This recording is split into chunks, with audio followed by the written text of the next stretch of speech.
Working mothers are quitting to take care of their kids, and the U.S. job market may never be the same. That's a CNN business headline. And you already know that this article is dripping with resentment, hatred, not of men, but of women and the roles that God created for them. I want to talk about that today. Welcome to How to Build a Tent. My name is Matt Williams. Thank you for listening to the show, sharing the show with a friend, tagging, subscribing on YouTube. I really appreciate it. And for all those of you who are subscribing on YouTube to Reformgelical, I just want to say special thanks to all of you guys who've been supporting that show. We're almost monetized already, and that is just a blessing. So thank you, everyone, for supporting that show as well. You can email me, Matt at howtobuildatent.com. Find me on all the social media sites. How to Build a Tent. Don't miss our conference, 1st through the 3rd of October, Nashville, Tennessee. We will be there. I can't wait to meet you guys and to hear just what the Lord is doing in your lives and to see you without face masks. I'm not even bringing a face mask. How do you like them apples? Let's see. Become a member. Go to flfnetwork.com, put an HTBT in a memo field, and you'll get a sweet mug. You'll get a shirt. You'll get $100 off the conference ticket. So do not miss out. Thank you for all the new subscribers. I really appreciate you guys as well. And for those of you who've been subscribing from the beginning, your faithfulness is such a blessing to me. I really appreciate it. All right. I'm going to throw out this article. You can see it right there, and we'll go through this together. I want to say special thanks to my pastor who was watching my Reformgelical shows and said, hey, you should probably share their shows when you're talking about them and give people the opportunity to see the articles, engage with the articles as well, and reference them what you're talking about. So here we are. Here it is on the screen. Wait, let me see where it is. It's on. Can you see? No, my hand's over here. It's like right there. It's right there. For those of you watching, you can see it. I will make sure to put this article in the show notes for those of you who are listening on the podcast, the many of you that are, and appreciate all of you too. All right, so working mothers are quitting to take care of their kids, and the U.S. job market may never be the same. And I hope that is the case. I hope that it is never the same. I hope that it gets better and better because I'm a progressive. Oh, no, not like a political progressive where we want to continually evolve our principles and our values. No, those stand firm. But I want to make progress. I want us to innovate, as we've talked about so many times before. And it's just funny. I didn't even think about this, but it's so funny how they're all about progress until it's the kind of progress they don't want. Then it's the worst thing in the world, and they're the sticks in the mud. It's funny how they could just switch on a dime like that.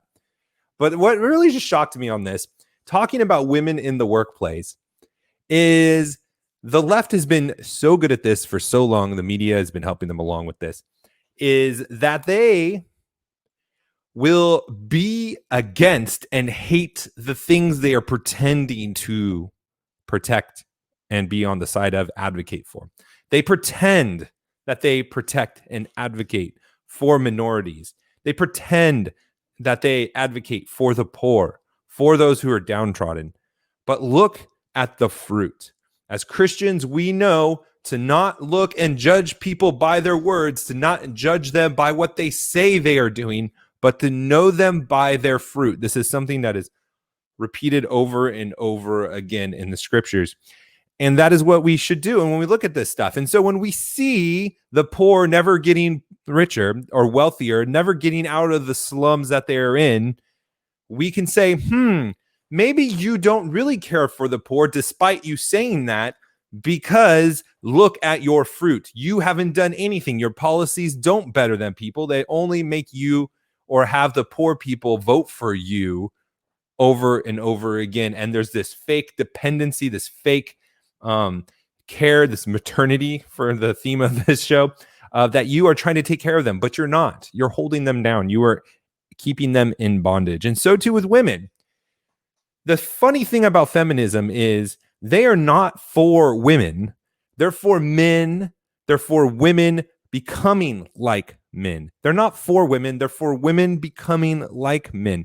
They don't appreciate, they don't elevate, they don't uphold the roles that God has given women because, one, they hate God. Two, they're foolish because of their hatred for God, because the beginning of wisdom is the fear of the Lord.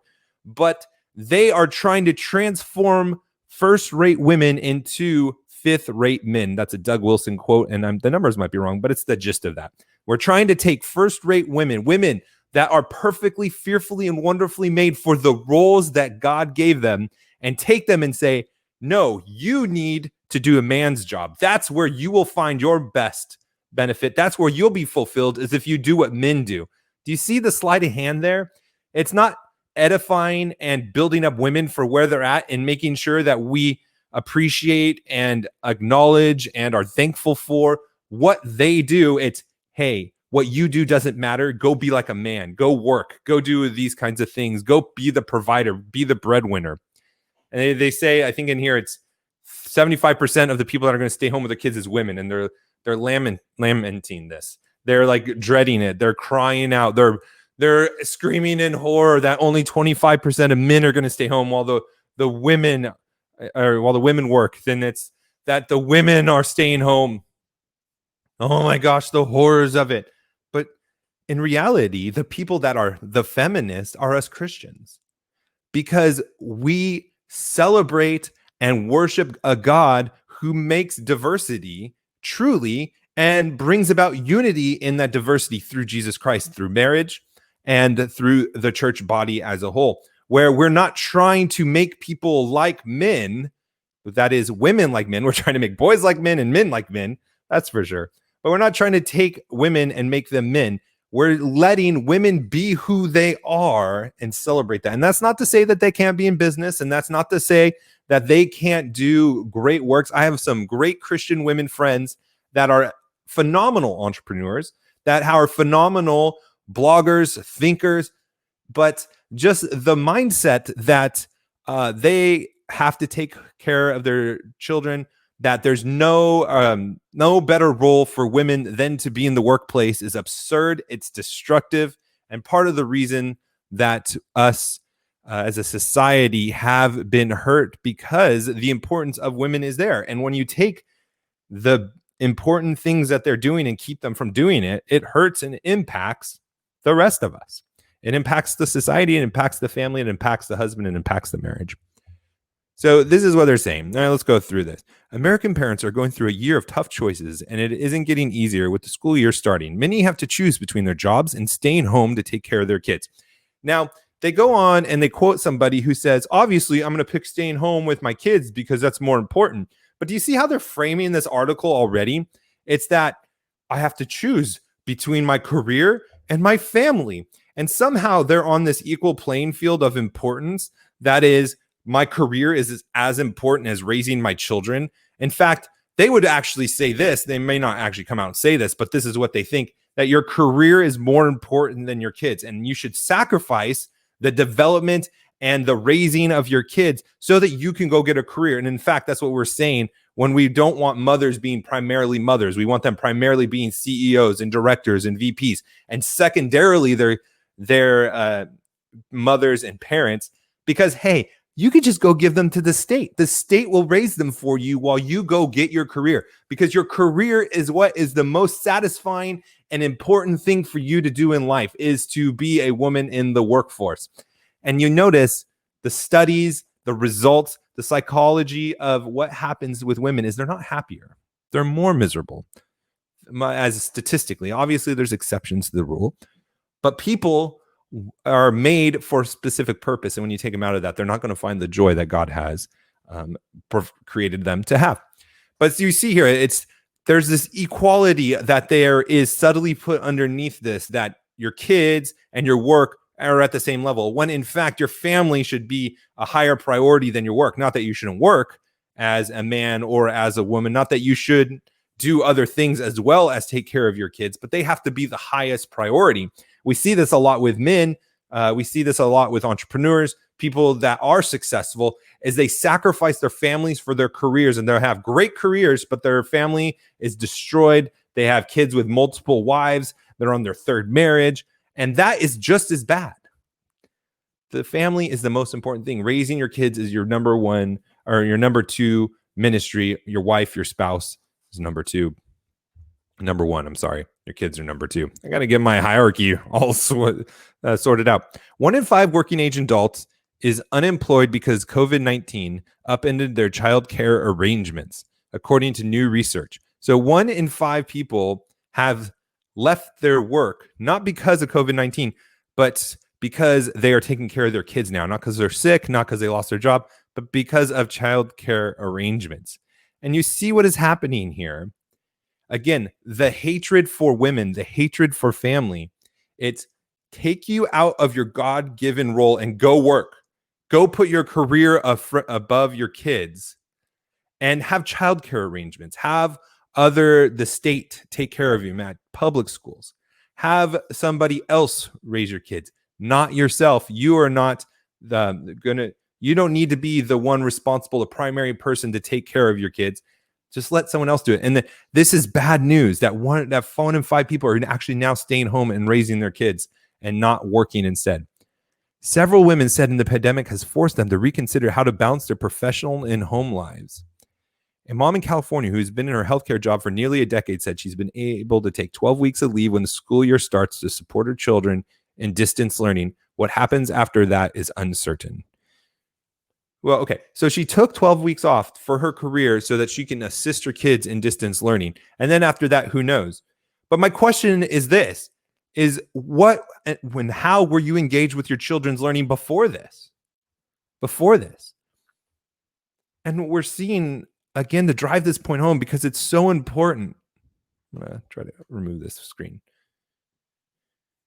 Is that there's been so many people that have put their careers first, so many women that have put their careers first in the name of feminism, that their kids have been given over to Caesar, unchecked, unguarded, and the parents who are responsible for the education of your children, you're responsible for the discipleship of your children, have been hands off. It's been public schools take care of my kids. And then after that, childcare, because school only goes to a certain time and I have to work longer. And look at the society we're in. Look at our family situation. Look at how men are not being men. Look at how women are being lied to and saying your best is not with your family. Your best is not raising your kids, discipling your kids. Your best is not that. Your best is in the office. Your best is to be just like a man. There's no difference. And anyone that tells you hates you. But look at the fruit. Look at the fruit. That's all you have to do. Don't believe me. Look at the fruit. Look at where our society is. Look at the psychological state of women in our culture. Is this the best? Is this God's best for us? Is this what's going to glorify him? Is this what is going to bring us contentment in this life? I don't think it is. And I'm thankful again for this COVID era that we live in, because the judgment of the Lord brings clarity. It brings wisdom to those who fear God. And we can see and we have opportunities to change directions, to make adjustments, and become more aligned with what God has for our families, for our careers, for who he has made us to be. And we can be most satisfied when he's most glorified, as good old John Piper says. And praise God for that. He doesn't have to make it that way. He didn't have to make it that way. When we're the most satisfied in him is when he's most glorified. He could have just been when we're most miserable, he's most glorified. And that would have been just as just. But he didn't make it that way. We have a great God. We have a great God who deserves obedience, worship, and joyful obedience and joyful worship as well. Because when we obey him, we get to be experiencing that eternal life, not just get it an infinite amount of lives to live like a video game. When you have that contra, up, down, left, right, A, B, but a quality of life as well, that there's blessings to the obedience of the Lord. And I feel like I just need to say, I'm not saying that you earn your salvation, but I'm saying when we're obedient, there's an abundant life to have. So let's go out, pray, seek God's face, align with what he has for us, and we'll talk to you tomorrow.